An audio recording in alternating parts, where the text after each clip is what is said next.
invite à vous installer pour débuter la table ronde sur le thème des réseaux sociaux.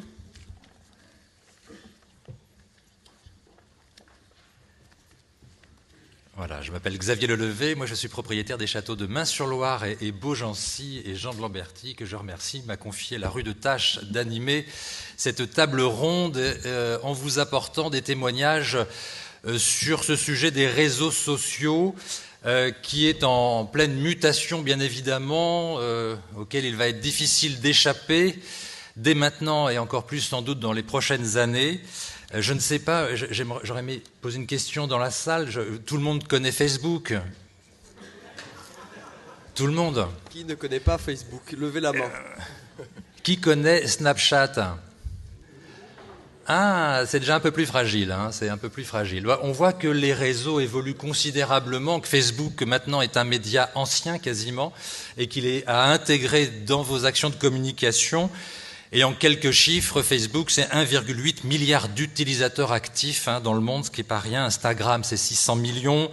Snapchat, c'est 150 millions. Mais il a cette particularité de s'adresser aux moins de 25 ans, puisque 71% des personnes ont moins de 25 ans, ceux qui utilisent Snapchat. Donc c'est une cible, ce sont nos prochains visiteurs dont il faut tenir compte. YouTube aussi, c'est des rouleaux compresseurs, c'est 1 milliard d'utilisateurs actifs. Toutes les minutes, on met 72 heures de vidéo sur YouTube, donc c'est considérable. Et puis si on parle là de réseaux européens, n'oubliez pas l'Asie notamment, avec Tencent, qui est un énorme rouleau compresseur également. Voilà, un dernier chiffre, les 84% des Français de moins de 40 ans utilisent les réseaux sociaux, donc c'est difficile de s'en passer maintenant, bien évidemment. Alors c'est une véritable transformation digitale à laquelle on a déjà assisté, qui continue d'évoluer, dont les règles sont sans doute encore à défricher, tant les évolutions techniques et puis à la fois comportementales des utilisateurs sont en train de bouger.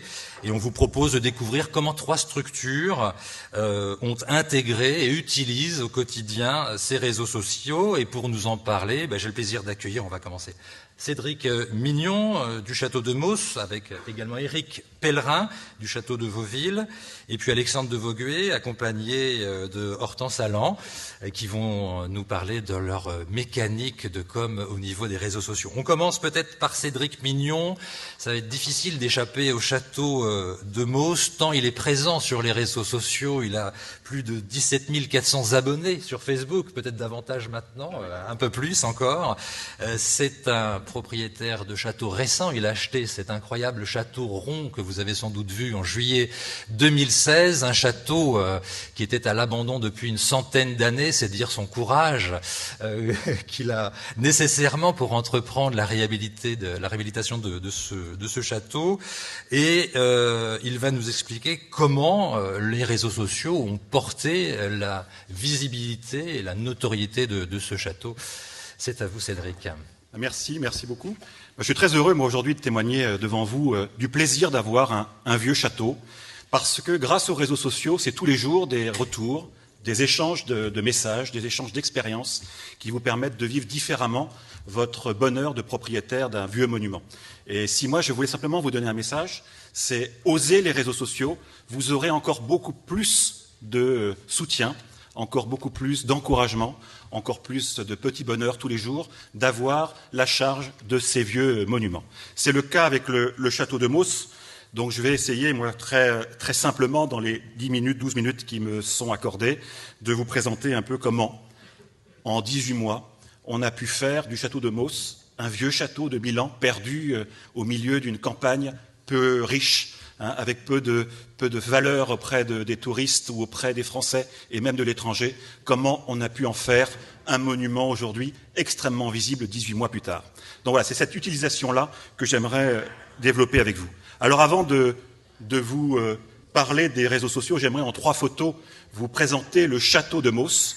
Le château de Mausse, comme ça vient d'être dit, c'est un château un peu atypique, un château rond qui a plus de 1000 ans d'existence. Avant même qu'il existe, il y avait déjà sur ce piton rocheux une présence humaine, une présence déjà construite. Et depuis le XIIIe siècle et ensuite dans les siècles qui ont suivi, on a ce vieux château rond qui existe encore aujourd'hui. Il a été malheureusement abandonné pendant presque 200 ans. Il n'a jamais eu l'eau courante ou l'électricité. Et donc c'est peut-être ça qui en fait une de ses forces auprès des réseaux sociaux, c'est qu'on a rarement la chance en France aujourd'hui de remettre à la vue de tous un château oublié pendant de nombreuses décennies. Il est situé au sud de Nevers, aux confins de 3 pays, le Bourbonnais, le Berry, la France et puis la Bourgogne anglo-bourguignonne. Donc on voit bien pendant cette histoire, la guerre de 100 ans, pendant ces nombreux siècles, qu'il était vraiment à l'interstice ou l'inter-région de 3 grandes régions qui étaient 3 grands pays qui ont une longue histoire et de grandes rivalités. Donc sa force historique est omniprésente. C'est aussi un château, j'essaye de tourner les pages, mais ça n'avance plus. Merci en régie, si on peut passer la diapo suivante. C'est aussi un château qui a une valeur architecturale forte. Bien sûr, il est classé depuis 2017 intégralement. Avant, il était classé monument historique partiellement, mais depuis juillet 2017, il est classé intégralement, ainsi que ses 14 hectares qui l'entourent. Alors, qu'est-ce qui fait aussi son intérêt auprès des réseaux sociaux? Et si ça a marché assez vite, je crois que c'est sa typicité. Il est très différent de nombreux autres, bien sûr, par sa forme ronde, mais aussi par le fait qu'il soit en ruine, qu'il soit dans une nature extrêmement forte. La végétation l'avait, quand on l'a repris, complètement pris possession du château de Mausse. Le lierre recouvrait quasiment la moitié du château. Les grands arbres dépassaient sa toiture. Et il est dans une nature merveilleuse. Bien sûr, l'Allier qui passe au pied du château, qui entourait même le château il y a encore 1000 ans, et qui est un site naturel avec 3000 grues. Malheureusement, pas des grues de travaux publics, mais les grues cendrées, ces oiseaux qui font leur migration et qui s'arrêtent passer l'hiver à Mausse. Donc pour les réseaux sociaux, le fait qu'on ait un bâtiment fragile, un bâtiment abandonné, un bâtiment dans une nature préservée, un bâtiment avec une histoire remarquable, un bâtiment différent, finalement, ça avait tous les atouts de pouvoir plaire dans les réseaux sociaux. Donc nous, on s'est dit, finalement, quand on a repris ce château en 2016, ça tombait bien, puisqu'on pouvait démarrer notre propre histoire personnelle avec ce château en même temps que l'émergence pleine et entière des réseaux sociaux. Je crois qu'on n'aurait jamais pu faire ce que l'on a fait 10 ans plus tôt. Si on a pu le faire en 2016, c'est parce qu'en 2016, nous, petits propriétaires qui vivions cette expérience, on pouvait se mettre et acquérir une compétence sur les réseaux sociaux.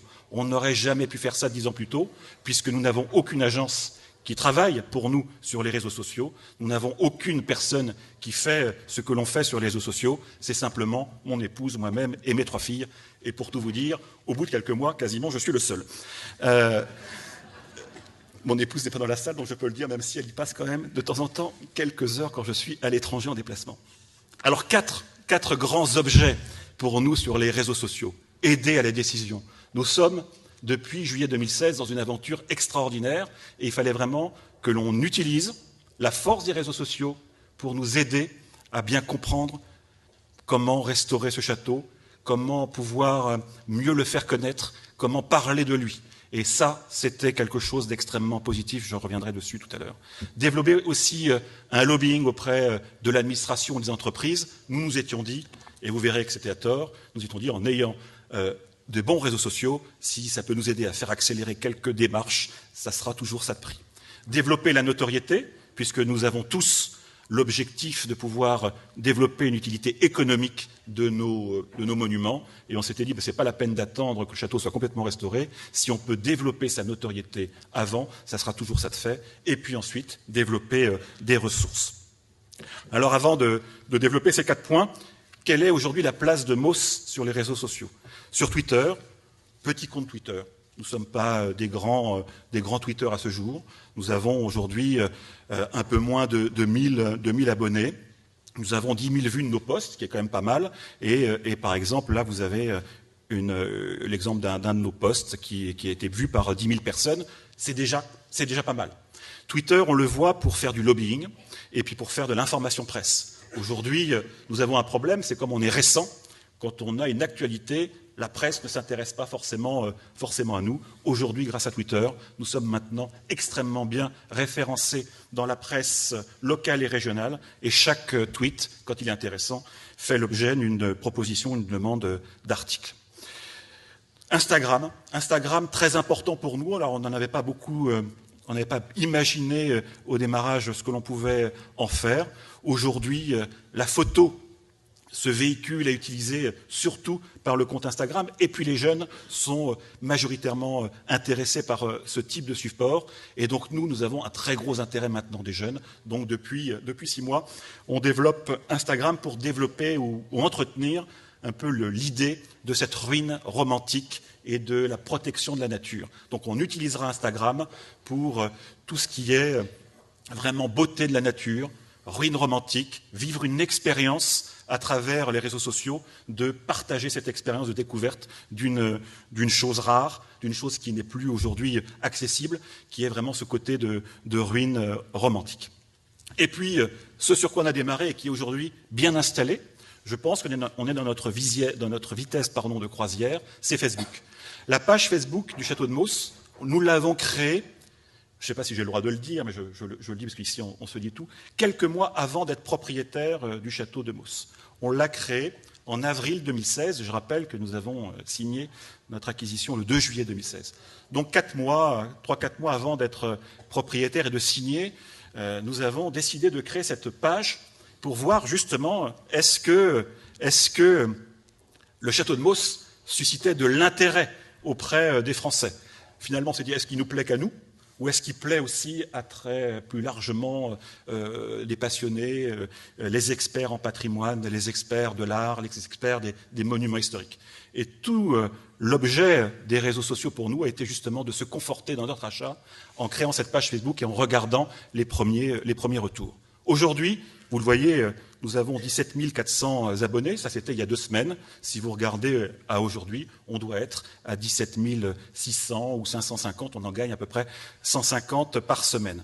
Alors on se met un objectif très clair, que l'on tient quasiment jamais, c'est-à-dire 6 publications par semaine, on essaye d'être au moins 5, on essaye presque d'avoir une publication par jour, et chacune de ces publications entraîne un grand nombre d'interactions.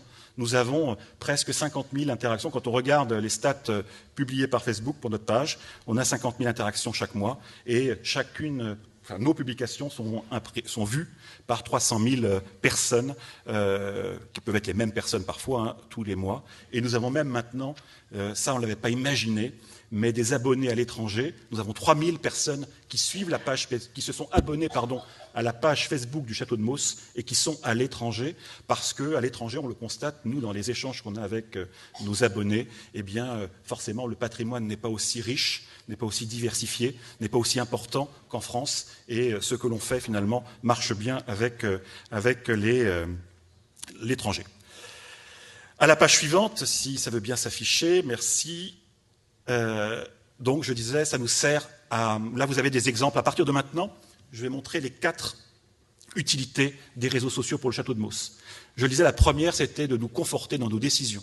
Nos décisions concernant le choix des matières premières ou des travaux, les décisions, comme je disais tout à l'heure, de l'achat. Quand on a publié en avril et mai qu'il y avait une page sur le Château de Mausse, vous voyez peut-être pas les commentaires qui sont mis sous la photo de la charpente du Château de Mausse, mais nous avons eu de nombreuses réactions d'émerveillement, de volonté de secourir, de défendre, de sauver le Château de Mausse. Et pour mon épouse, qui était à moitié convaincue, quand je lui montrais ça tous les soirs, en 2 mois, c'était fait, elle ne pouvait que signer. L'autre utilité qu'on vit au quotidien aujourd'hui, c'est qu'on associe les abonnés à la page Facebook du Château de Mausse. Par exemple, là, vous avez un exemple, c'est quand on a dû choisir nos tuiles. Eh bien, nous avons mis des tuiles Pucherny, des tuiles Brie-Dorée, des tuiles Doyet, des tuiles Iméris. Bref, nous avons fait toutes les propositions qui nous étaient faites, nous les avons mises sur les réseaux sociaux. Et là, nous avons eu des centaines de commentaires, des centaines d'idées par tous les internautes pour nous conforter dans nos choix. Et ça tombe bien, nous avons choisi, validé par la DRAC, les tuiles que préféraient les internautes. Ça nous sert aussi à faire du lobbying auprès des entreprises ou de l'administration. Je le disais au départ, pour moi, l'idée c'était quand on a acheté le château de Mauss, on nous a dit « Oh, mes pauvres, ça va être difficile, ça va être long, ça va être coûteux et vous allez avoir des tracas administratifs. » Et donc, dans notre idée, c'était de se dire si jamais c'est si difficile que ça, faisons-nous aider par la plus large communauté possible. Et donc, on s'était dit, en ayant peut-être 1000 personnes sur Facebook, en ayant quelques personnes sur Twitter, eh bien, on pourra peut-être faire passer plus facilement nos idées, nos envies ou nos problèmes administratifs. Eh bien, finalement, force est de constater que ça se passe tellement bien aujourd'hui avec la DRAC, que je remercie, je crois, qui est dans le coin, la DRAC de Bourgogne-Franche-Comté, ça se passe super bien, qu'on n'a même pas eu besoin, à part une fois au démarrage, d'utiliser les réseaux sociaux pour faire passer nos messages ou faire un peu ce lobbying administratif. En revanche, aujourd'hui, et si vous allez sur le fil Twitter du château de Mauss, on s'en sert comme lobbying collectif pour l'ensemble des châteaux, des monuments historiques. On fait notre petite demeure historique à nous-mêmes. C'est-à-dire que ce matin, par exemple, nous avons relayé tout ce qui s'est dit sur le prélèvement à la source ou sur l'IFI, où on essaye d'interpeller et d'intéresser un public beaucoup plus large que simplement celui qui est propriétaire de monuments historiques à nos propres difficultés collectives. C'est aussi, je le disais tout à l'heure, le rôle pour nous des réseaux sociaux. Je ne sais pas par où il faut se diriger pour faire bouger, merci, la page suivante. C'est aussi, et ça c'était le premier objectif, développer la notoriété. Quand on a publié cette vieille photo, là, celle que vous avez sous les yeux, du château de Mauss, qui date de 1974, qui avait été prise par Perceval, un photographe qui aimait vraiment les monuments historiques, eh bien, vous le voyez, on a eu 6700 personnes qui ont aimé cette photo. Nous avons eu 323 commentaires, 7000 partages, et ça date du 6 juin 2016, un mois avant notre acquisition. La page avait peut-être à l'époque 2000 personnes qui la suivaient. C'est pour vous dire que la notoriété de nos monuments, même quand on n'est pas depuis longtemps sur les réseaux sociaux, même quand on n'est pas des professionnels de la communication ou de l'utilisation de ces réseaux sociaux, on peut faire des choses qui sont remarquées et qui font connaître vos châteaux comme jamais on a pu les faire connaître dans le passé assez récent, si on remonte 50 ans seulement en arrière. Et même plus merveilleux pour nous, c'est, par exemple, vous avez ici un tweet qui avait été fait au Japon par France-Japon, l'agence officielle France-Japon, qui avait relayé une autre photo du château de Mauss avec ses tôles et cette végétation qui l'enserre. Je crois qu'il y a eu plus de 10 000 partages, il y a eu 1000 j'aime sur cette photo du château de Mauss au Japon, de nombreux commentaires, et ça pour nous, c'est aussi quelque chose d'extraordinaire, parce que les réseaux sociaux nous font gagner un temps extraordinaire pour conquérir le monde entier. Le château de Mauss peut aller à la conquête du monde entier, simplement, même en ne faisant rien, en étant simplement relayé par des agences publiques ou des associations françaises à l'étranger et qui rencontrent un succès extraordinaire. Depuis cette photo, les Chinois s'intéressent à Mauss parce qu'il y a une très grande symbolique des châteaux ronds en Chine. Et depuis qu'ils ont découvert ce château français rond, on a des demandes tous les jours de pouvoir venir, des Chinois venir visiter Mauss. Et on est obligé de refuser parce que vous imaginez bien aujourd'hui, il y a la moitié de tôle, donc il manque la moitié des toits au château, et l'autre moitié où il y a les toits, il manque les planchers. Donc on est incapable de recevoir même un quart de bus chinois à Mauss encore à ce stade. Bref, pour nous aujourd'hui, c'est assez merveilleux, et je crois que c'est ça le témoignage positif que vous devez retenir, c'est qu'un château qui a été à l'abandon pendant 2 siècles, un château qui est repris simplement depuis 18 mois, eh bien en 18 mois, vous avez maintenant 60 000 personnes qui sont en contact avec une publication du château de Mauss chaque mois, dont de très nombreux à l'étranger, et je pense que cette histoire ne fait que commencer. Chaque découverte, on la fait vibrer comme on peut sur les réseaux sociaux. Alors justement, comment aller au bout du modèle pour nous? Parce que le bout du modèle, c'était de se dire, une fois qu'on a tout ça, est-ce qu'on a besoin d'attendre les 3-4 ans où on pourra commencer à recevoir vraiment du public on est un peu plus en masse que les 3000 qu'on a reçus en 2017 quand même, mais si on veut aller plus loin, est-ce qu'on est obligé d'attendre 2021 ou 2022? Est-ce qu'on ne peut pas commencer maintenant? Et donc on a utilisé les réseaux sociaux pour commencer maintenant. Et donc nous avons pu accueillir 3000 personnes dans les extérieurs de Mos. Et pour ce faire, pour gérer ces ressources, il faut gérer des ressources que j'appelle intellectuelles, financières ou morales. Les ressources intellectuelles, pour nous, c'était capital dans les premières années, pendant ces 2-3 premières années. Parce que la connaissance du château de Mos, elle est assez embryonnaire. Comme je le disais, il était abandonné pendant 2 siècles. Il n'y a pas eu d'études archéologiques du bâti, des sous-sols. Enfin bref, il n'y a rien eu à Mos pendant de nombreuses années. Et tout à coup, quand on l'a repris, tout le monde s'y intéressait. Et plus on communique, de plus en plus de monde s'y intéresse. Donc on a utilisé les réseaux sociaux pour demander de l'aide. Vous avez l'exemple ici, par exemple, de vieux parchemins, des traités, des actes de justice au tribunal du XVIIe et XVIIIe siècle qui nous ont été donnés par des habitants du coin qui avaient récupéré cela. Ils nous ont restitués. Et donc nous, on les a photographiés et on les a mis sur les réseaux sociaux. Et on a eu une quarantaine de personnes qui les ont déchiffrés pour nous, qui ont pris du temps, plusieurs heures, pour travailler sur ces parchemins. C'est aussi, par exemple, vous avez ces têtes sculptées qui sont sur des pierres, qui sont au-dessus des douves du château de Mos. Et donc, nous, on n'avait aucune idée de ce que pouvaient représenter, de quelle époque pouvaient dater ces pierres. Et on a créé ce qu'on appelle les énigmes du jeudi. Vous pouvez regarder l'énigme d'hier soir. Mais sur ces énigmes du jeudi, tous les soirs, on met quelque chose dont on n'a pas forcément la réponse. 2 fois sur 3, on n'a pas la réponse. Mais on met ça à la vue de nos 17 000 abonnés. Et on a toujours 1 millier de personnes qui ont les bonnes réponses, ou quelquefois 1000 réponses différentes. Donc ça ne nous fait pas toujours avancer. Mais en tous les cas, ça nous permet d'avoir des idées, d'avoir tout un tas de personnes qui s'intéressent, parce que tous les jeudis, on met des petites énigmes en jeu. Hop là, je reviens en arrière. Voilà. Mais ça nous permet aussi, et ça c'est très important, même s'il faut savoir le gérer, et générer des ressources humaines. Vous avez un château qui était, je le disais encore, à l'abandon, il y a 18 mois, et dès qu'on l'a repris, nous avons souffert d'un nombre de propositions d'aide en termes de bras, de coudes, d'huile de coude pour nous aider à restaurer le château, alors que nous sommes dans un château classé, qu'on doit respecter du mieux que l'on peut toutes les prescriptions que nous avons pour restaurer correctement ce château, et pour autant, nous avons eu plus de 1000 personnes qui nous ont proposé de venir nous aider. Donc nous avons dû tout de suite mettre en place des chantiers de bénévoles, et vous avez un exemple là, où nous avons eu plus de 60 personnes pour notre chantier de bénévoles numéro 1, et on en a fait 3 l'année dernière, la première année, et donc là, aujourd'hui, ça devient aussi une ressource extrêmement intéressante, parce qu'elle est humainement source d'émotion, et puis elle est utile au château de Mos. Donc nous avons déjà un château qui revit grâce à de nombreux bénévoles, mais il faut savoir gérer cet enthousiasme, et les réseaux sociaux nous aident aussi à pouvoir gérer ça de façon très propre. Et puis il faut savoir rendre à ceux qui nous donnent, donc ça génère aussi des ressources humaines très riches. Stéphane Bern nous soutient beaucoup, bien évidemment, et il a à de nombreuses reprises posté des choses sur le château de Mos. On a même eu une émission comme Visite privée qui a fait un reportage sur les bénévoles au château de Mos.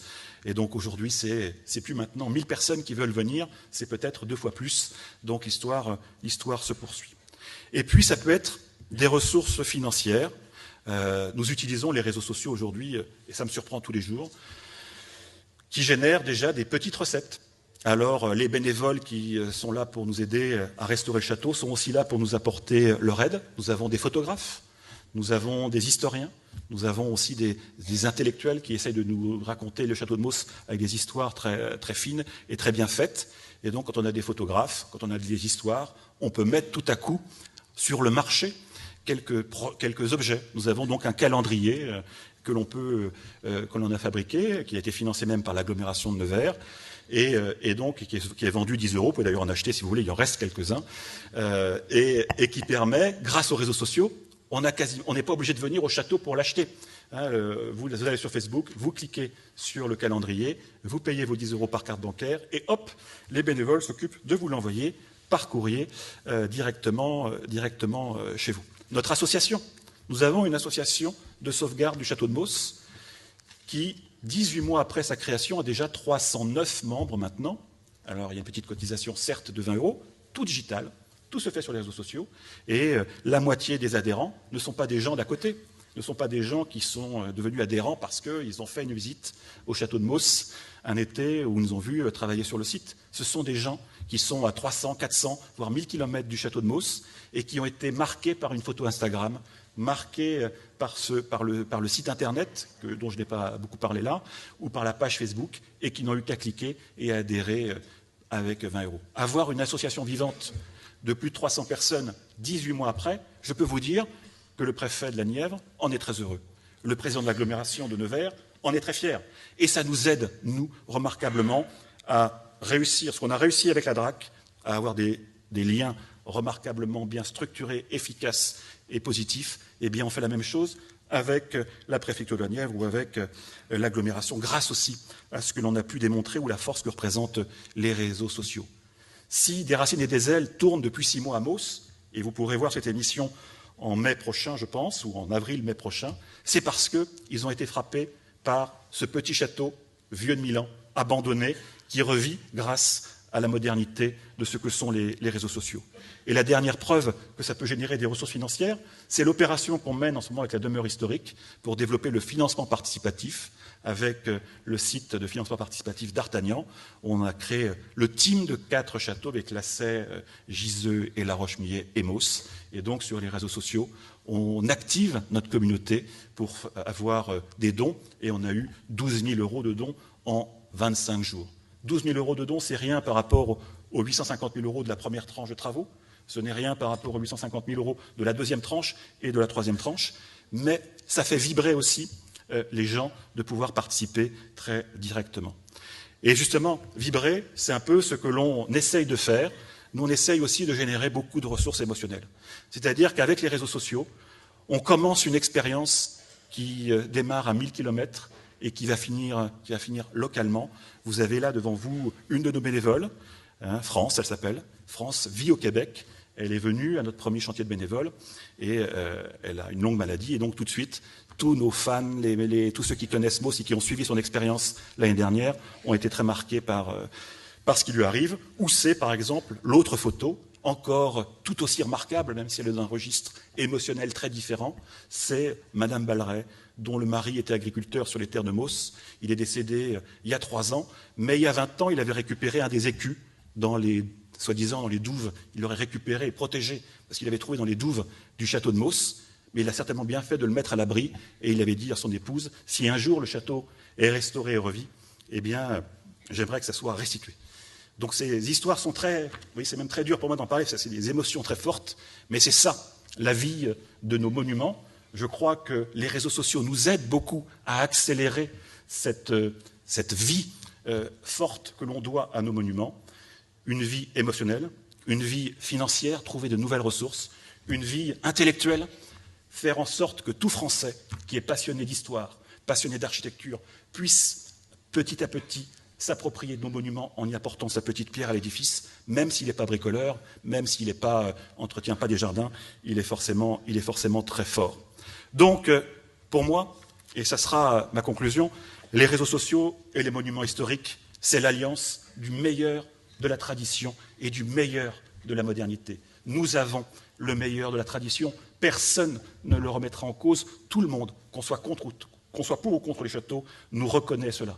Mais nous avons aussi aujourd'hui, avec les réseaux sociaux, un moyen de montrer que nous sommes des monuments modernes, que nous sommes des monuments agiles. Et donc je crois que c'est une modernité qui est tout à fait intéressante, parce que cette modernité, contrairement à d'autres, ne touche pas l'architecture, ne touche pas le bâtiment en lui-même, il le fait briller, il le fait vibrer tout autour, mais il ne va pas, bien sûr, métamorphoser nos monuments. Donc, pour réussir, finalement, moi je crois que nous avons, nous, mis en place, mais c'est très personnel au château de Mausse, 6 grands axes. D'abord, être en mesure et avoir une volonté de raconter une histoire, votre histoire, notre histoire, et de la raconter vraiment, de la partager pleinement et de ne pas raconter que ce qui nous intéresse, mais rester totalement honnête. Quelque chose de très difficile, c'est d'accepter de faire entrer les internautes dans votre histoire, et quand Moi, je le vis tous les jours quand l'histoire de votre château devient aussi la vôtre et de plus en plus intimement liée. Ça veut dire faire rentrer les internautes dans votre vie. Et ça, c'est pas le plus simple. Et ça ne marche donc que si vous restez vrai. Je pense que nous faisons l'effort de montrer toutes nos joies. Et je pense que vous en êtes maintenant convaincus. Pour nous, l'histoire du château de Mausse est une histoire extrêmement convaincante, positive et optimiste. Mais il y a quand même aussi des petits moments de doute. Donc nous restons vrais aussi dans ces moments de doute. C'est aussi se montrer non pas simplement comme le dépositaire d'un grand passé, mais nous avons à cœur, nous nous montrer comme entrepreneurs. Et je crois que par rapport au débat de l'IFI ce matin, j'en suis encore plus convaincu, c'est extrêmement important, parce que se montrer comme entrepreneur, ça veut dire c'est une volonté de développement, une volonté d'enrichissement du collectif, et ça nous aidera dans de nombreux sujets autres. Et puis, c'est considérer que c'est le monument, la star. Je crois que le danger que l'on peut tous viser, c'est quand il y a une si grande intimité entre les propriétaires et leurs monuments, c'est de passer du statut de château qu'on met en avant à celui d'une famille que l'on met en avant. Nous essayons d'être le plus discret possible pour que toujours, en permanence, et pour les 1000 ans qui viennent, ça soit Mausse qui reste la star. Et donc, du coup, ça veut dire d'accepter de ne jamais être l'expert. Les experts, ce sont tous les internautes, ce sont tous nos partenaires, c'est le château lui-même, mais nous sommes simplement les petits rédacteurs de ces histoires profondes. Merci à vous. Merci. Merci à vous. Alors, il y a beaucoup de convictions. Là, on voit que les réseaux sociaux sont très utiles. Il y a du lobbying, et puis il y a de l'aide à la décision pour vos conjoints. Ça marche, Facebook, a priori, si vous avez des décisions à prendre, ça peut vous aider. Merci Cédric pour cet engouement et l'utilité, cette démonstration de l'utilité des réseaux sociaux. On va passer maintenant avec Éric Pellerin. On va basculer maintenant dans un jardin qui se trouve dans le Nord Cotentin, un jardin étonnant avec des plantes subtropicales, ce qui est assez surprenant. Et là, les réseaux sociaux sont utilisés essentiellement pour développer de la notoriété autour de ce jardin. Éric, comment vous procédez alors ? Alors écoutez, déjà je voulais vous remercier la demeure historique de me permettre d'intervenir, de représenter aussi les jardins dont on ne parle pas forcément tout le temps. On parle beaucoup de maisons, bien que autour du jardin il y ait, dans le centre du jardin, le manoir de Vauville, dont je reprends la destinée. Je reprends aussi la destinée du jardin botanique de Vauville, suite au décès de mon père il y a 2 ans. Et de nombreux challenges se présentent à nous, notamment l'ouverture du jardin de la manière la plus large possible, aussi bien pour les personnes à mobilité réduite que les personnes malvoyantes, malentendantes, en développant tous les outils que je vais pouvoir faire grâce au prix que nous avons reçu hier soir. Et je voulais remercier à nouveau la Fondation des Monuments Historiques, la demeure historique, pour leur soutien et leur aide. On m'a demandé de parler du cas assez précis de ce que nous avons organisé sur Facebook, à savoir un concours photo qui a eu lieu durant l'été 2016 et qui nous a permis de favoriser, donc d'une manière assez interactive, la découverte de la botanique par l'expression artistique. On voulait aussi permettre au public donc une approche assez sensible et originale du jardin, mais aussi la protection de la nature, parce que c'est de ça qu'il s'agit. Quand mon grand-père a créé en 1948 ce jardin botanique qui n'est composé que de plantes à feuillage persistant et de l'hémisphère austral, l'idée c'était de pouvoir faire partager au plus grand nombre des plantes qui viennent d'Australie, de Chine, de Nouvelle-Zélande, de l'Amérique du Sud. Donc il y a cette idée aussi de conservatoire, de protection de la nature à partager avec les gens qui ne peuvent pas forcément voyager. Bien évidemment, ce concours photo sur notre page Facebook a été fait pour accroître la visibilité du jardin sur Facebook et Instagram, bien évidemment pour attirer des nouveaux visiteurs. Et aussi, puisque comme nous allons le voir, l'idée était de communiquer sur la durée et de ne pas avoir un événement duquel on parle de manière tout à fait ponctuelle, puisque ce qui est important, c'est de développer une visibilité pour nous durant toute la saison. Comme nous sommes ouverts du 1er avril jusqu'au 1er novembre, c'était intéressant de tester cette première édition pour voir comment tout cela allait vivre et si surtout ça allait générer plus de passages sur notre page Facebook, sur Instagram. Et l'idée a été apportée par une stagiaire qui est venue pendant à peu près 6 mois Elle était canadienne et faisait des études à la Sorbonne de gestion touristique et nous a parlé de ce projet-là qu'elle a trouvé vraiment pertinent et qui permettait voilà, d'accroître la visibilité du jardin. Il y a eu bien sûr des réflexions, puisque est-ce que c'est un concours qu'on fait avec 2 modes? Est-ce que tout se passe de manière digitale? Est-ce que aussi on a de la présence dans le jardin? Quels sont les différents prix qui peuvent être faits?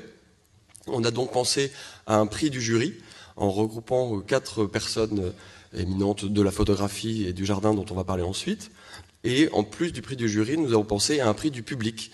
Et ce public, c'est tout simplement les personnes qui sont sur Facebook, qui suivent la page du jardin, qui suivent ou pas le compte Instagram, et qui peuvent permettre voilà, qui avaient la possibilité de réagir et de choisir des photos. Donc un prix du jury et un prix du public. Une fois qu'on a décidé cette méthodologie, on va donc rechercher des partenariats, puisque l'idée du prix du jury était de délivrer un appareil de photo pour récompenser le vainqueur. On a donc composé le jury. Il a fallu ensuite annoncer le début du concours, et puis tout se met en route, et on a voulu limiter dans le temps pour pouvoir contrôler déjà le nombre d'arrivées de photos, et mettre, comme si vous voulez, un peu de suspense et comme une deadline, si vous voulez, une limite pour ne pas être débordé, et pour pouvoir aussi créer dans la durée de l'ouverture du jardin une remise de prix, une délibération et plusieurs étapes clés qui nous permettaient de communiquer à chacun de ces moments. On parle ensuite de la délibération du jury sur Facebook, puis la remise de prix, comme je l'ai dit, du prix du public et du prix du jury, pour enfin ensuite en parler dans la presse. Ce qui nous permet voilà, d'avoir un moyen de parler du jardin sur à peu près 6 ou 7 mois. Donc, lorsque nous en avons parlé, l'idée était de trouver un partenaire dans la photo, puisque nous voulions remettre un boîtier avec un objectif au gagnant du prix du jury. Et nous avons donc approché la société Canon, qui a tout de suite été séduite par le projet. Même si le jardin botanique de Vauville a entre 15 et 18 000 visiteurs par an, ça les intéressait quand même. Et ils ont été d'accord de nous fournir donc ce boîtier avec cet objectif à remettre à celui qui allait être choisi par un membre, donc par un jury quand même assez prestigieux, qui a été aussi emballé par notre projet. On parle donc de Yann Arthus Bertrand, que je pense je n'ai pas besoin de le présenter, Didier Decoing, qui est un amoureux du jardin de Vauville, puisqu'il est en fait notre voisin. Il a une très jolie maison et un très joli jardin dans le petit hameau de La Roche, au port de Goury, qui est le cap de la Hague. Et Didier, qui est vraiment un fidèle soutien du jardin depuis de longues années. Nous avons aussi demandé à Patrick Mioulane, qui est un journaliste très calé dans les jardins, et bien évidemment Stéphane Marie, qui présente avec passion et humour toutes ces émissions de jardin. Donc tous ont répondu présents à l'appel. Ça va être un nouveau challenge pour nous en 2018, donc de recomposer un nouveau jury, mais c'est aussi ce qui permet de se réinventer, de pouvoir creuser et de trouver des nouvelles pistes. Et à partir donc du 1er juillet 2016, les visiteurs du jardin ont pu commencer à poster sur notre page Facebook, une page dédiée donc au concours photo, l'ensemble des clichés. Le concept était de nous envoyer une photo, mais aussi leur billet d'entrée, parce que les personnes qui pouvaient participer devaient absolument avoir visité le jardin et ne pas aller chercher d'autres photos sur Internet. Donc on recevait par mail les photos et on pouvait ensuite les poster pour être sûr que tout avait été fait dans les règles. Et vous voyez donc au bout quand même de 2 mois que de nombreuses personnes ont participé. On a eu à peu près 50-60 photographes qui ont voulu jouer le jeu, et avec plein d'approches différentes. Et c'était vraiment cet intérêt aussi, cet axe artistique qui nous intéressait, dans la mesure où, évidemment, notre public est assez adulte, mais nous avons un challenge qui est de séduire un peu plus les enfants, les adolescents. C'est vrai que le jardin n'est pas tout de suite une évidence. On parle des parcs naturels avec des animaux, on parle des fermes pédagogiques, et je me rends compte qu'il y a un vrai travail à faire pour séduire les adolescents avec cette idée voilà, de protection de la nature et de découverte de la botanique, qui peut être un sujet parfois un peu scientifique et peut-être un peu moins attrayant que les châteaux, qui font penser, quand on est enfant, aux temps médiévaux, avec les chevaliers, les armures et les chevaux. Donc on se rend compte, quand on regarde un peu sur la courbe Facebook du concours, que pendant cette année, en juillet et en août, il y a donc eu quand même un pic de fréquentation, avec, on le voit, en juillet, donc plus de 10 000 personnes atteintes, 10 631 personnes atteintes, qui nous montrent que cette activité est quand même positive, puisqu'il y a donc tous ces passages et toutes ces visions sur notre site. C'est assez intéressant de pouvoir analyser, grâce aux outils de Facebook, les différentes photos qui rencontrent plus ou moins de succès, comme celle-ci, car si on regarde sur la droite déjà le nombre de personnes qui ont été atteintes par la photo, mais aussi sur les côtés les différentes réactions, les différents commentaires. C'est toujours très intéressant de pouvoir analyser tout ça et surtout voir ce qui plaît aux gens.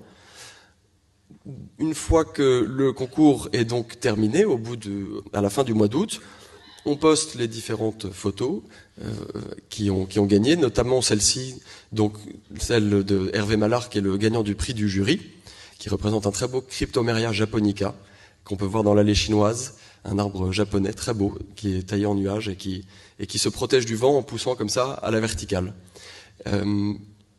Le choix donc de Hervé Mallard a été fait par Yann Arthus Bertrand et le jury.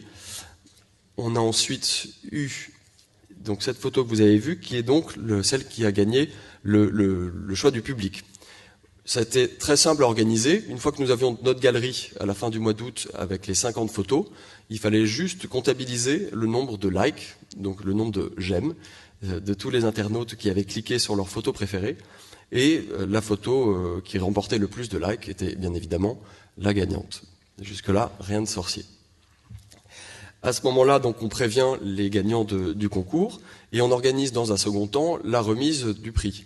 La remise du prix du jury s'est passée de manière très généreuse grâce à Yann Arthus Bertrand dans sa galerie du 6e arrondissement, où, en plus de ça, on peut profiter du cadre de l'atelier de Yann Arthus Bertrand avec ses imprimantes, les ordinateurs, les photos qui sont accrochées au mur. Et nous avons pu accueillir le gagnant que vous voyez là avec sa chemise écossaise, qui reçoit des mains de Yann le boîtier photo offert par Canon.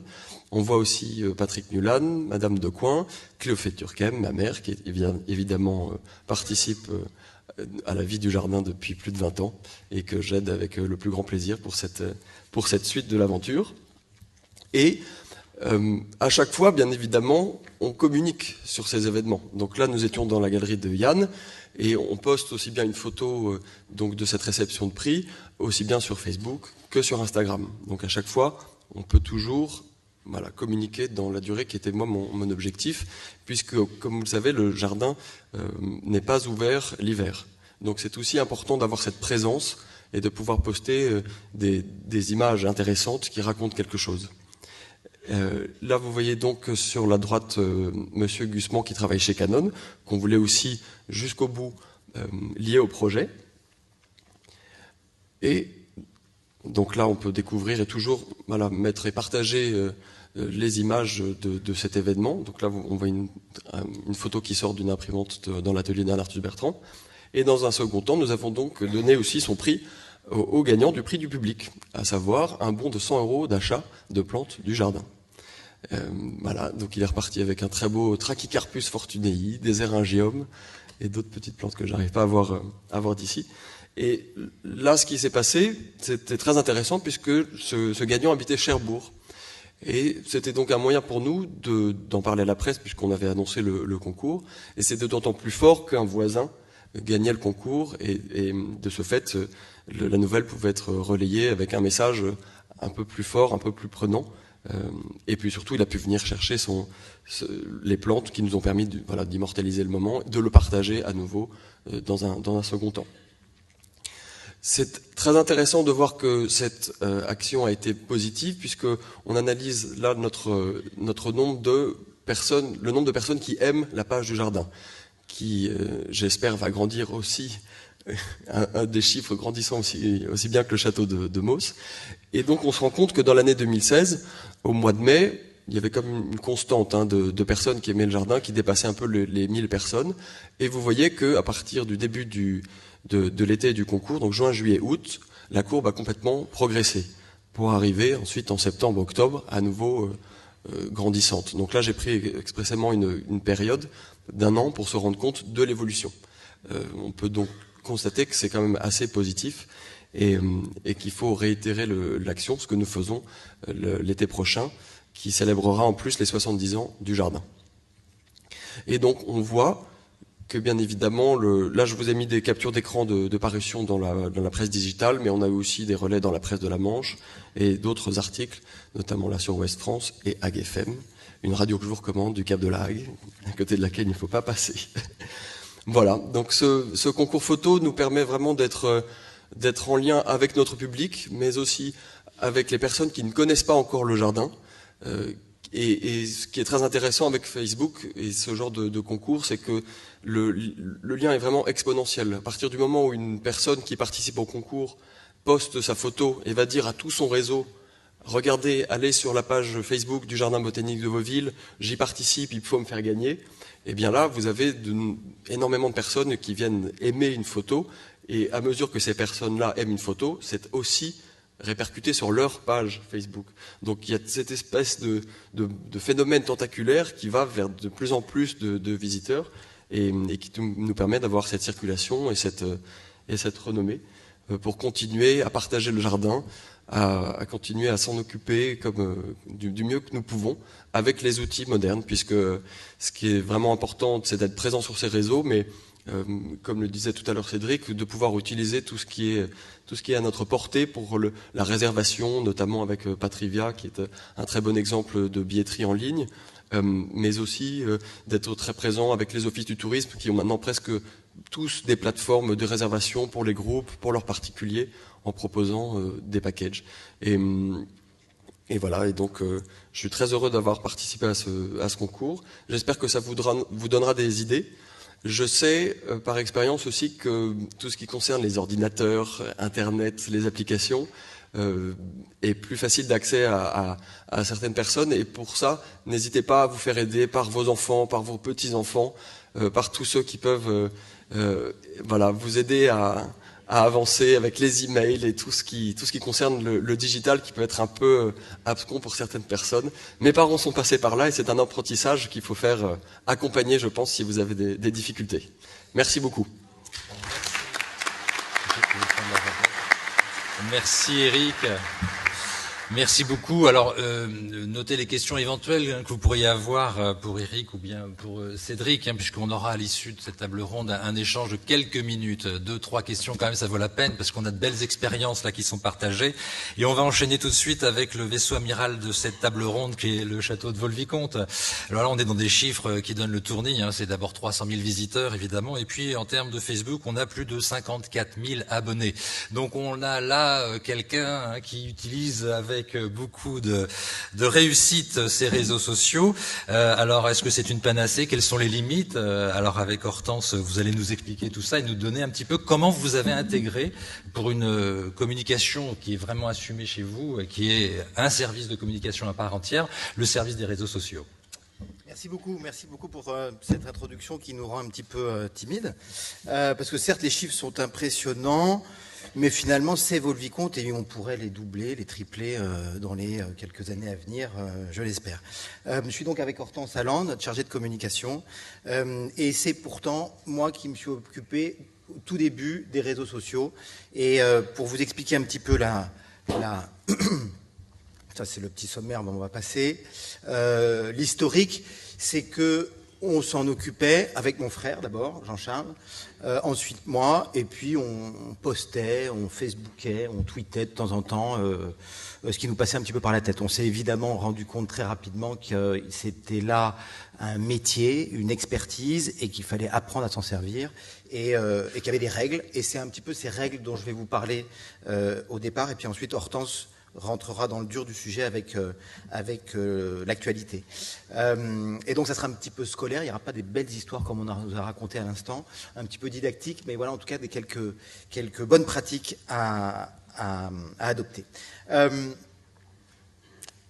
Avant de poursuivre, je voudrais faire un aparté sur quel réseau social et qui va s'en occuper chez vous.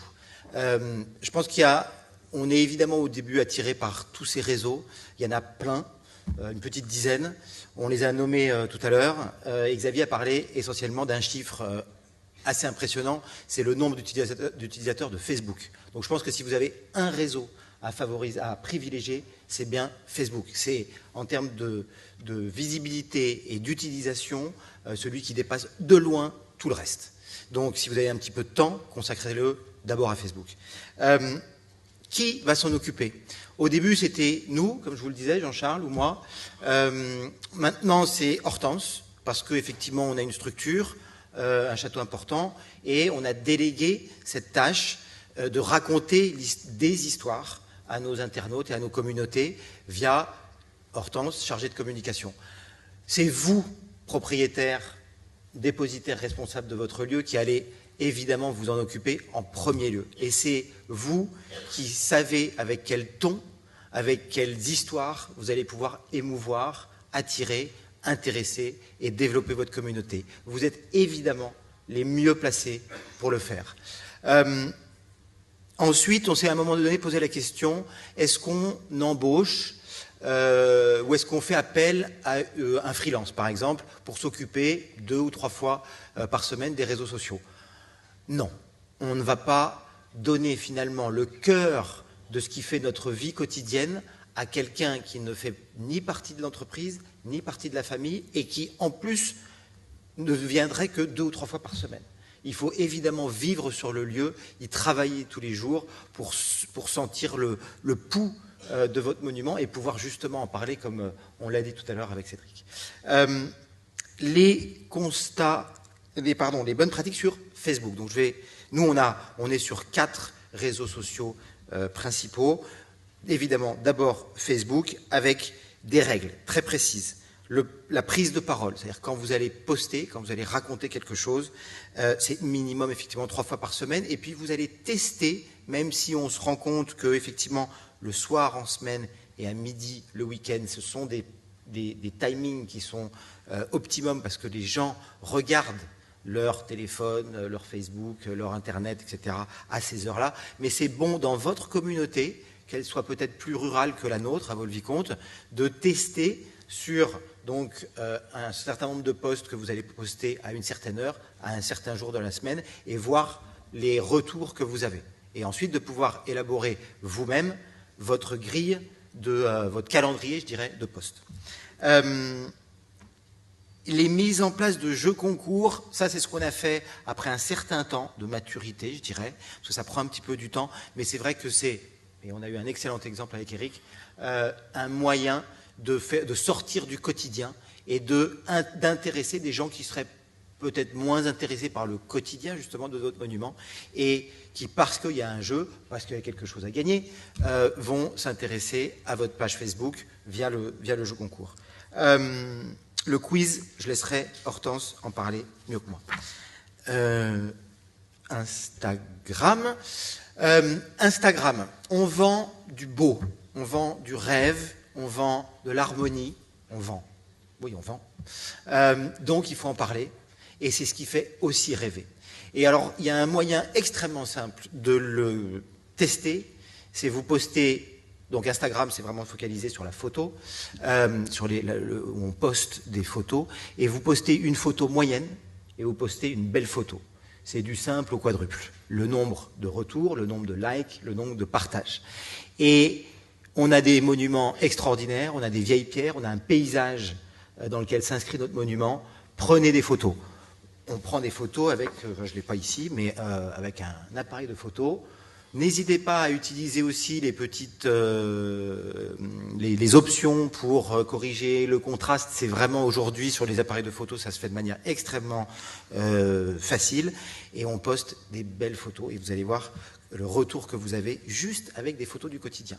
Alors, je rebondis sur quelque chose dont Cédric nous parlait tout à l'heure, où il disait, moi, je me mets en retrait et je mets en avant la star du moment, qui est le monument. Il a entièrement raison, sauf que nous, on a pris le pied inverse que mon père, qui disait exactement la même chose. Et aujourd'hui, on se rend compte quand même que la salle la préférée de Vaux-le-Vicomte, c'est le cabinet des jeux. Pourquoi? Pas parce qu'il y a un chef-d'œuvre de Charles Lebrun au plafond, mais parce qu'il y a les photos de mariage de mes parents. Et les gens adorent le people, adorent ça. Et effectivement, qu'on se doit de communiquer sur le plafond de Charles Lebrun, mais on ne va pas se couper du fait qu'on est d'abord une maison de famille, qu'il y a une famille qui incarne ce lieu depuis 3 siècles et demi, et donc on va montrer cette famille. Et on le montre aujourd'hui de manière beaucoup plus ostentatoire, mon père dirait, qu'hier. On met par exemple les photos des 3 frères sur le panneau d'entrée avec les chiffres, avec les prix de l'entrée, et malgré ça, et malgré 3 heures de visite dans un château privé, les gens sont toujours aussi persuadés que c'est un château public. Donc on fait mal notre boulot, il y a encore de la marge, mais on va parler sur les réseaux sociaux, on va se mettre un tout petit peu en avant. Et c'est à vous finalement de décider si vous allez parler du rôle des frères et sœurs et des parents et autres dans le quotidien du château, ou si vous allez mettre beaucoup plus en avant que le château, les vieilles pierres, les peintures, etc. C'est vous qui allez aussi créer votre marque. On parle de réseaux sociaux. Les réseaux sociaux sont là pour porter une marque, et la marque, c'est le nom de votre château. Et la marque, elle ne porte pas que le logo, loin de là, elle porte un certain nombre de choses, de missions, de valeurs, et les histoires que vous allez raconter avec une cohérence et avec une ligne éditoriale. C'est ce qu'on n'avait pas au début. Pas de ligne éditoriale, on parlait un peu de choses et d'autres. On a décidé ensuite avec Hortense de mettre en avant un certain nombre de thématiques par semaine. Donc un jour, on va parler de l'architecture, un autre de l'événementiel, et puis un autre jour, on va parler des jardins. Mais ça, c'est encore une fois à vous, évidemment, de trouver toutes les thématiques possibles et imaginables, mais d'être cohérent avec une histoire que vous racontez, ou quelques histoires que vous racontez, le ton avec lequel vous le racontez, et je m'arrêterai là pour ce qui concerne Instagram. Twitter est le seul réseau social que j'utilise maintenant, aujourd'hui, de manière régulière, parce que c'est mon fil d'information principal sur la vie des musées, du patrimoine, de l'architecture, de la vie touristique et des activités touristiques de ma région, etc. C'est vraiment quelque chose d'extrêmement rapide, efficace, et je vais pouvoir donc m'informer sur expositions, lois, textes de loi, etc., sur tout ce qui concerne les activités au sens large qui touchent Vaux-le-Vicomte. C'est effectivement, et je ne vais pas répéter, je vais le répéter quand même, ce que Cédric disait, si vous avez une action à faire avec Twitter, c'est vous en servir comme relais pour toucher les journalistes. Les journalistes utilisent extrêmement Twitter, ça fait partie quasiment de leur seul fil d'idées, c'est-à-dire c'est une espèce de boîte à idées dans laquelle ils vont piocher, et si vous êtes présent sur Twitter, auprès effectivement de vos journalistes de région, de votre localité, ils vont pouvoir se dire mais voilà une histoire intéressante dont je voudrais plus parler, et je vais donc les contacter.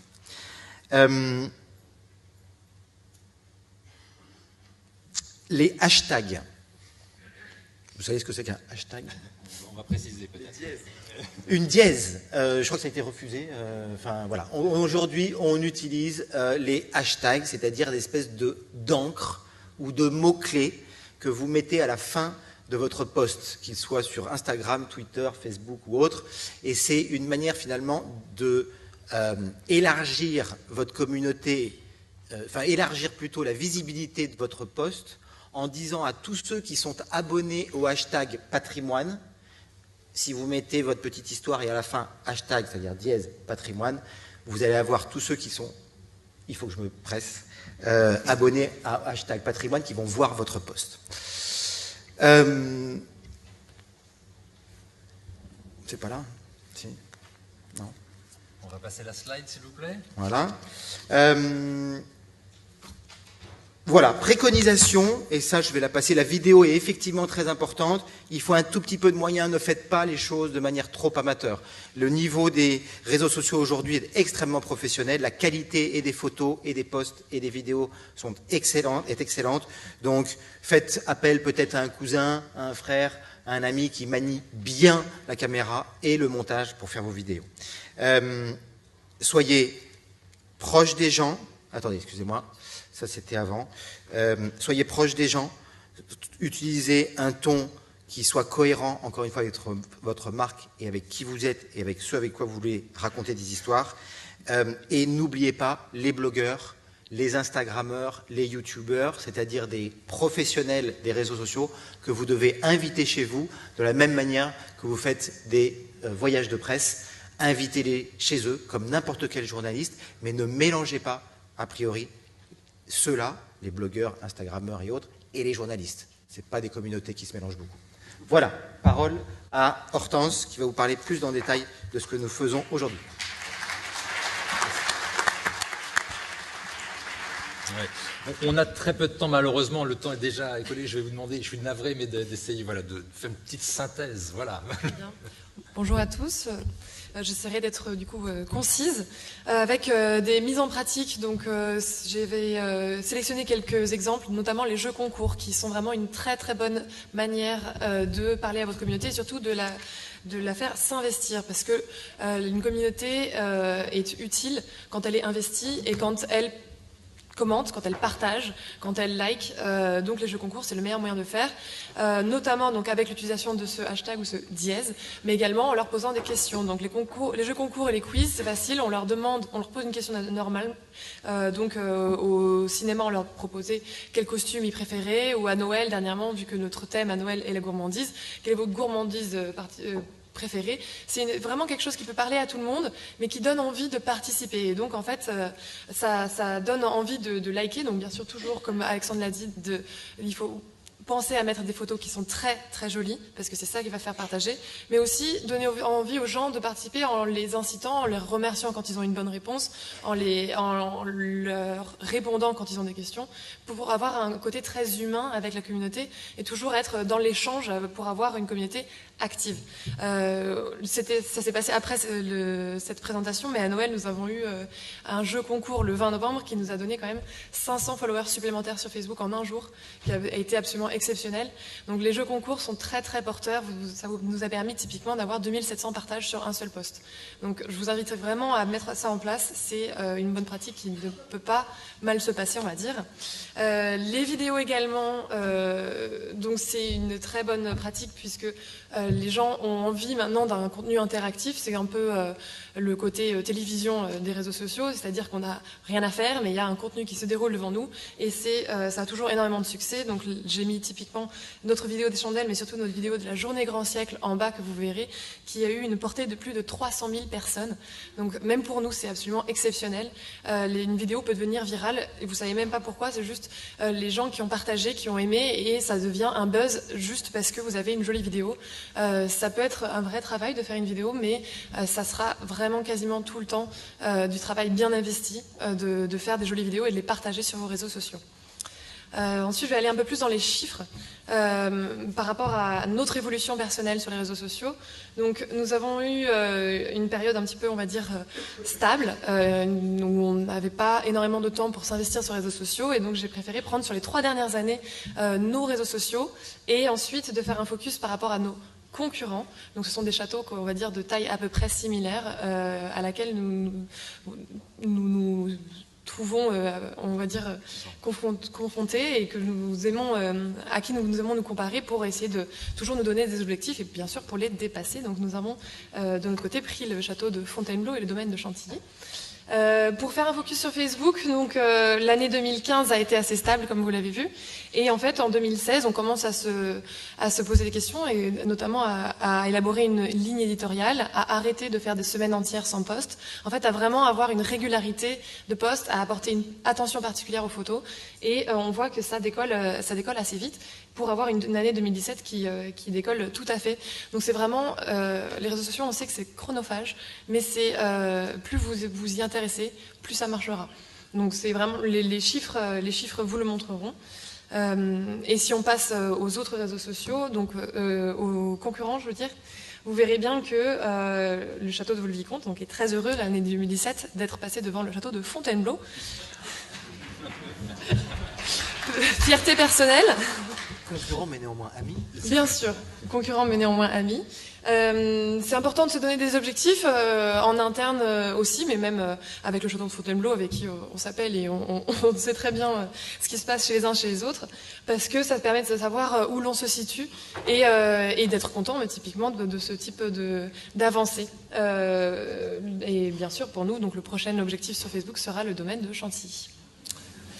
Une petite particularité sur Facebook dont nous sommes particulièrement fiers, c'est ce que je vous disais, l'attention que nous portons à notre communauté, donc à vraiment leur répondre tout le temps, à leur poser des questions, à les investir, se ressent énormément dans la portée de nos posts. C'est-à-dire que nous postons pas obligatoirement plus que les autres, mais nous avons beaucoup plus de portée. Et en plus, donc le schéma que je vous montre ici date un peu, puisque nous n'avons maintenant pas 54 000 mais 64 000 visiteurs, followers. Donc on a une communauté qui augmente constamment, justement parce qu'on permet à notre communauté de s'exprimer, et c'est quelque chose qui est très important sur les réseaux sociaux. Pour passer à Instagram, donc la courbe est d'autant plus spectaculaire sur Instagram qu'elle devient quasi exponentielle. En fait, Instagram, c'est très simple, il n'y a même pas de nombre de posts maximum par semaine ou par jour. Vous pouvez mettre autant de belles photos par jour que vous voulez. C'est juste votre temps qui sera la limite. C'est-à-dire, plus vous mettez de belles photos, plus ça marche. C'est vraiment du gagnant-gagnant. Donc je vous invite vraiment à continuer. Et surtout, c'est quelque chose que nous n'avons pas assez mis en place. Utilisez des hashtags porteurs. Donc ce sont typiquement les hashtags donc, patrimoine, mais les hashtags d'Instagrammeurs influenceurs tels que les Igers Paris, Paris, France, Paris je t'aime, tourisme. Ce sont des hashtags, on va dire, bateaux, mais qui permettent aux gens, en fait, quand ils sont sur Instagram et qu'ils recherchent quelque chose, mais ils savent pas quoi, ils recherchent des belles photos. Ils peuvent très bien chercher tourisme. Et si vous avez mis tourisme sur votre photo, ils vont pouvoir avoir l'occasion de voir votre photo et donc de la liker. Donc ce sont des personnes qui vont naturellement être drivées vers votre communauté. Les résultats Instagram par rapport aux autres, donc à nos concurrents, sont plutôt bons, puisque nous sommes donc au-dessus de Château de Fontainebleau et du domaine de Chantilly. On espère poursuivre dans cette lignée, mais aussi et surtout, donc c'est une fierté également sur Instagram, qui est que nous avons intégré le classement officiel des top 40 des institutions culturelles sur Instagram, donc tout en bas. Mais nous sommes quand même reconnus, on va dire, dans le classement officiel de Club Innovation et Culture France, comme une des institutions influentes sur le réseau social Instagram. Donc c'est important aussi de voir que les gens aussi, les réseaux sociaux, comme TripAdvisor, sont un moyen pour les gens de savoir si vous êtes plus ou moins important. Donc plus vous avez une grande communauté, plus les gens vont naturellement être drivés vers vous. Et ça va être un cercle vertueux, tout simplement. Et donc pour finir, bien sûr, sur Twitter. Twitter est un réseau social un petit peu plus compliqué, puisque c'est pas aussi visuel, on va dire, que Facebook et Instagram. Donc Twitter, nous avons quand même une belle augmentation qu'on espère faire augmenter de plus en plus. Mais pour aller directement à nos concurrents, on voit typiquement que le château de Fontainebleau commence à avoir depuis cet été une très très belle progression sur Twitter, et que nous... oui. Nous avons beau nous gosser d'avoir dépassé le domaine de Chantilly, nous sommes encore loin du château de Fontainebleau, donc il faut garder à l'idée qu'on a des objectifs. Donc pour nous, ce sera porter plus d'attention à Twitter. Je pense que c'est vraiment ça la raison de nos moins bonnes performances sur Twitter, c'est le fait de porter plus d'attention et de pouvoir vraiment retweeter beaucoup les messages des autres, des blogueurs, des Instagrammeurs et de la presse, qui est le point sur lequel il va falloir porter plus d'attention. Donc un petit bilan rapide des do's and don'ts. Très rapide, parce que malheureusement on a largement dépassé. Ça sera juste récapituler donc ce qui marche vraiment, donc la vidéo, les quiz, les jeux concours, les partenariats. Donc si vous avez des personnalités qui viennent, vraiment donnez-leur vos comptes officiels pour qu'ils vous citent, les actualités, les hashtags, les reposts, les retweets, et surtout la continuité dans vos posts. Et ce qui ne marche pas, donc c'est les textes trop longs, donc les gens ont un peu la flemme de lire, donc il faut vraiment être très concis. les gifs trop longs, les montages photos qui ont un peu moins de mal que les belles photos, les posts sans photos et les posts sans hashtag. Ce serait tout. Parfait, merci beaucoup, merci infiniment de votre participation. Vous voyez, les réseaux sociaux, ça devient un élément incontournable de votre communication, de la visibilité de votre monument. Alors, on est extrêmement en retard, donc malheureusement, on ne pourra pas avoir de questions. Peut-être, sans doute, nos interlocuteurs restent-ils et sont à votre disposition pour répondre et échanger avec vous si vous avez des questions à leur poser. Et je vous remercie infiniment de votre attention. Merci à vous tous.